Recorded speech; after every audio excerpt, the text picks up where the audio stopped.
આ budget size થઈ છે. બજેટના કુલ ખર્ચના 65% વિકાસલક્ષી ખર્ચ માટે ફાળવ્યા છે. એટલું જ નહીં, સામાજિક સુરક્ષા, માનવ સંસાધન વિકાસ, માળખાકીય સુવિધાઓ તથા આર્થિક વિકાસ અને ગ્રીન ગ્રોથ એમ 5 સ્તંભ પર આધારિત આ બજેટ છે. Education, sports, art and culture માટે 20% એટલે કે 64,000 કરોડથી વધુ રૂપિયા ફાળવ્યા છે.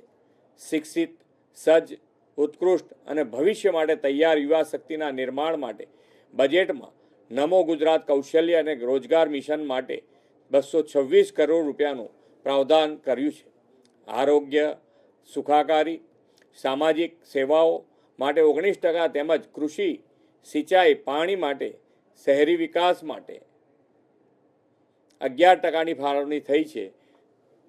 તે સૌના સાથ, સૌના વિકાસની વડાપ્રધાનશ્રીની નેમ સાકાર કરશે. આ વર્ષે કેપિટલ એક્સપેન્ડિચર માટે 39% રકમ ફાળવવામાં આવી છે.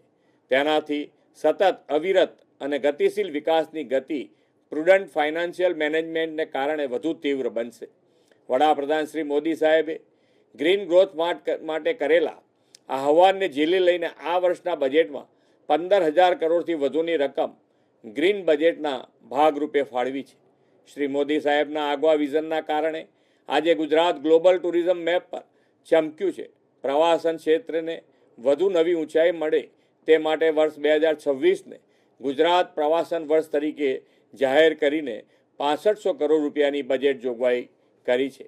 ભગવાન બિરસા મુંડાની 150મી જન્મજયંતિની ઉજવણીના વર્ષમાં આદિવાસી વિસ્તારોને વિકાસની મુખ્ય ધારામાં લાવવા 35,000 કરોડથી વધુ રૂપિયા ફાળવ્યા છે. 4 આદિવાસી જિલ્લાઓના 18 તાલુકાના 51,480 હેક્ટર વિસ્તારમાં ઉદ્વહન સિંચાઈ યોજનાનું આયોજન પણ કરવામાં આવ્યું છે.